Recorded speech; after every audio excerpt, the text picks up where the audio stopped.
ผู้ชมเข้าสู่ระยะที่2ของรายการจากระยะนี้พวกเรามาเบิ่งบรรยากาศของการปิดซกเฮียน 2089 อยู่ที่โรงเรียนเกียรติศักดิ์นานาชาติที่ได้มีการสรุปกันในวันที่25 พฤษภาคมที่ผ่านมานี่ก็มีการประมวลภาพให้เบิ่งคืนสำหรับการปิดซกเฮียนและการแสดงของบรรดานักเรียนนักเรียนอยู่ในโรงเรียนดังกล่าวเจ้ากิจกรรมเห็นมีหลายกิจกรรมที่ได้จัดมาแสดงโดยเฉพาะก็เป็นการฟ้อนการเต้นต่างๆรวมไปถึงการเดินแบบเพราะว่าหลายๆกิจกรรมที่เฮ็ดให้สร้างความประทับใจสร้างความเบิกบานมวลซื่นให้แก่ผู้ได้ชมได้เห็นเป็นต้นก็เป็นผู้ปกครองนี่แหละต่างก็ยิ้มแย้มแจ่มใสเลยในมื้อนั้นอมยิ้มไปตามๆกันบางคนก็บอกว่าบ่คิดเลยว่าลูกเขาสิกล้าเฮ็ดย้อนว่าอยู่เฮือนนี่บ่กล้าแสดงออกบ่คิดว่าเวลาออกมาแสดงวันนี้แล้วลูกจะกล้ามาเดินแบบลูกจะกล้ามาร้องเพลงลูกจะกล้ามาฟ้อนหรือว่ามันเป็นโคศกน้อยก็มีเห็นบอกตัวนี้คือว่าเป็นพรสวรรค์ของพระเจ้าที่สามารถฝึกสอนเอาได้แล้วกับโรงเรียนก็มีความเอาใจใส่เป็นอย่างสูงในการจะฝึกเด็กน้อยตั้งแต่อนุบาลประถมมัธยมเป็นต้นไปโคศกกับเจ้าจะเปลี่ยนกันตลอดจะบ่แม่นผู้เก่าหน้าเก่าหน้าเดิมแต่จะเปลี่ยนกันเป็นต่างหน้าให้แต่ละชั้นโรงเรียนที่ขึ้นได้เป็นโคศกการแสดงกับเจ้าหันแต่ว่าสิ่งที่พวกเขาอยากได้นั้นนี่ก็คือเรื่องการปิดซกเรียนสรุปมาว่าใน1 ปีที่ผ่านมานี่ทางโรงเรียนเพิ่นสามารถบรรลุได้บ่ตามระดับคาดหมายในความเป็นการเรียนการสอนที่เฮ็ดเพิ่นหันเจ้าซึ่งในปีที่ผ่านมานี่เป็นการเรียนการสอนพวกนี้คือว่าไปตามเป้าเนาะส่วนใหญ่แล้วก็ถือว่าอยู่ในเกณฑ์ที่ดีแล้วก็ดีหลายอีกเนาะเป็นต้นก็เป็นในระยะนี้แหละในระยะนี้การสอบเสียงนี่เป็นกำลังคูณเคี่ยวสำหรับในระดับประถมป .5 ส่วนในระดับมัธยมก็มีมัธยมต้นและมัธยมปลายแต่ว่าในระยะนี้เป็นกำลังคูณเคี่ยวในเกี่ยวกับการสอบเสียงอยู่ส่วนผลของการสอบเสียงในระดับทรงนี้เนาะในระดับประถมมัธยมนี่มันจะผลนี่มันจะไปออกอยู่ในเดือนสิงหาคมแหละแต่ว่าอันที่เอามาประกาศอันที่มามอบใบประกาศนี่เป็นซกที่ผ่านมาแม่นแล้วเพราะว่าโรงเรียนมีการสอนไปตามหลักสูตรนานาชาติดังนั้นเวลาปีศกเรียนก็ต้องมีการปีศกเรียนส่วนว่าม.4 ม.7 แล้วก็ป .5 นี่ผลจะมีการประกาศภายหลังแต่ว่าพวกเขามาเบิ่งเกี่ยวกับสรุปเกี่ยวกับตัวเลขว่านักเรียนของแต่ละชั้นเรียนนี้ได้น้อยหลายปานใดเพราะว่านักเรียนเพิ่นมีทั้งหมดนี่มัน 1,300 กว่าคนแล้วก็มีครูทั้งภาษาลาวและต่างประเทศที่มีการสอนและพร้อมเดียวกันนี้เกี่ยวกับหลักสูตรภาษาอังกฤษภาษาลาวนี่อนุบาลแม่น178คนแม่นเสียงได้100ส่วน100ประถม537น้องเสียงได้520น้องภาคภาษาลาวก็แม่นมี400กว่าคนเสียงได้401คนและม.4 หาม.6 นี่มันเสียงได้100ส่วน100นอกจากนั้นก็ยังมีการวัดระดับทางด้านภาษาอังกฤษที่เป็นระบบของ Cambridge จากประเทศอังกฤษนี่เพิ่นก็ได้มีการเปิดให้มีการสอบเสียงระดับโรงเรียนดังกล่าวนี้เพิ่นจะมีการสอบเสียงระดับแต่ละปีก็จะมีนักเรียนไประดับว่าอยากรู้ว่าระดับภาษาอังกฤษของตัวเองนี้อยู่ในระดับกลางดีเลิศหรือว่าระดับไหนก็ตามแต่มันก็จะมีการเปิดให้แต่ว่ามีการเปิดให้สิ่งก็เป็นสามารถวัดระดับได้ระดับดีหาดีเลิศ100ส่วน100ทางโรงเรียนเกียรติศักดิ์นานาชาติเจ้าเฮาไปฟังเสียงสัมภาษณ์โรงเรียนของพวกเขาและก็ได้จัดงานสรุปภาคเรียนเนาะเพื่อเฉลิมฉลองผลงานของพวกเขาทางด้านการเรียนด้านศิลปะด้านกีฬาเนาะและปีนี้นักเรียนของพวกเขาก็จบชั้นอนุบาลมีจบชั้นอนุบาล100 กว่าคนเนาะแล้วก็ประถมก็100 กว่าคนและก็ห้อง12แมน42คนเนาะและก็นอกจากผลการเรียนแล้วเนาะก็มีศิลปะกีฬาแต่ว่ากีฬาของพวกเขาก็คือในบทสรุปของพวกเขาถือว่าซ้ำทั้งภายในและต่างประเทศเนาะเตะบาสอาเซียนรุ่นเยาวชนบ่เกิน13ปีอยู่ปักกิ่งเขาก็ได้แชมป์แล้วก็อยู่ประเทศเวียดนามเขาก็ได้การเรียนถ้าเทียบในโซเชียลปีผ่านมาถือว่ามีผลได้รับที่ดีกว่าเนาะปีกายนี่ผลการเรียนจบชั้นเฉลี่ยทั้งหมดของพวกเขาแล้วมันได้อยู่ 96%แต่ปีนี้เขาได้98เกือบ98% 97.88%แล้วเขาก็ยังได้มีการกะเกี่ยมเปิดช่วงเรียนภาคแรกอีกเพื่อเปิดโอกาสให้นักเรียนจากโรงเรียนอื่นๆเนาะเพื่อได้มา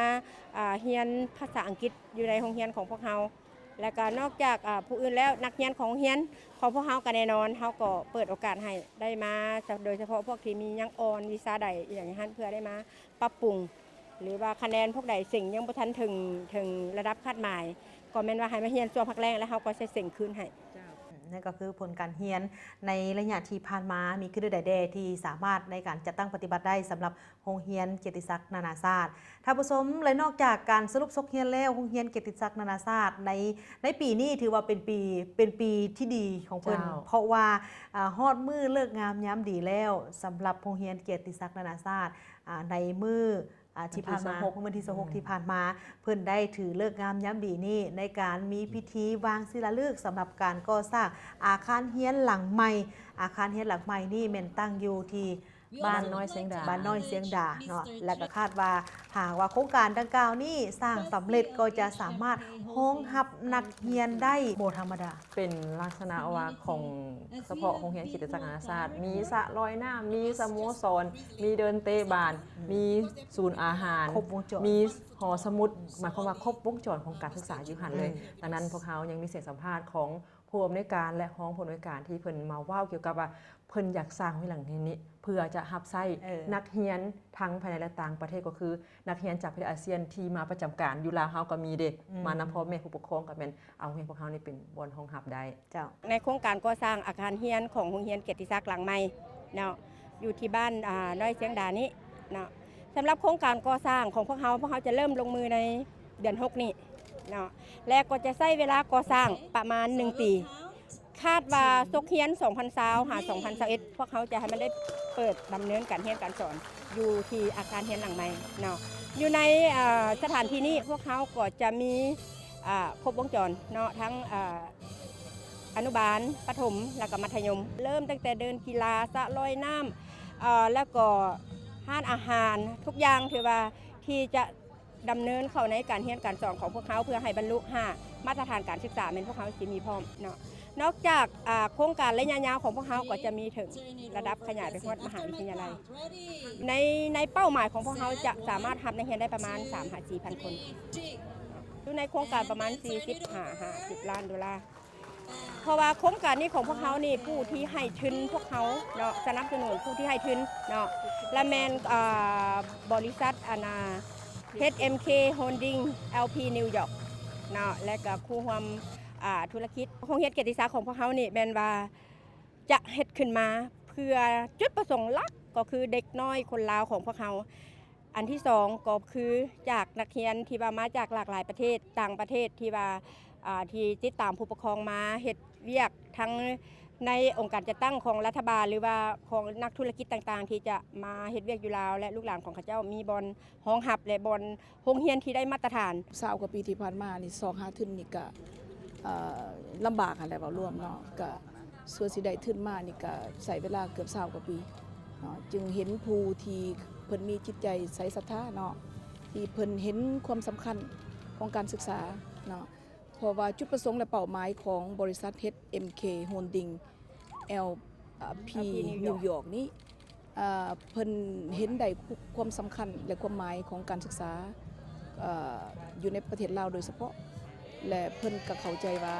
โรงเรียนหลังนี้บ่เฉพาะแต่รับใช้แต่ลูกหลานคนลาวเฉพาะเท่านั้นเนาะนอกจากนั้นยังมีบรรดาประเทศเอเชียที่อยู่อ้อมข้างและบรรดาประเทศอื่นๆหรือองค์การจัดตั้งต่างๆคือ NGO บ่หรือว่าบรรดาสถานทูตต่างๆที่มาเฮ็ดเวียกอยู่บ้านเฮาหันและเพิ่นให้ทุนนี้เพื่อเป็นสร้างเป็นโรงเรียนที่มีมาตรฐานสากลเนาะเพื่อให้ลูกหลานทั้งหมดทั้งภายในและต่างประเทศได้รับการเรียนการศึกษาให้ได้ระดับมาตรฐานเนาะ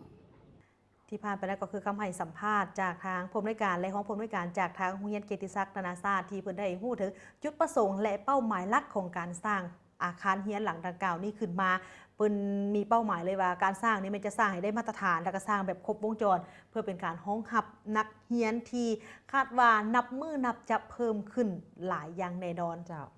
ถ้าผู้ชมจากนี้ไปนะคะจะพักก่อนหลังจากนั้นกลับเข้าสู่รายการที่3ของรายการ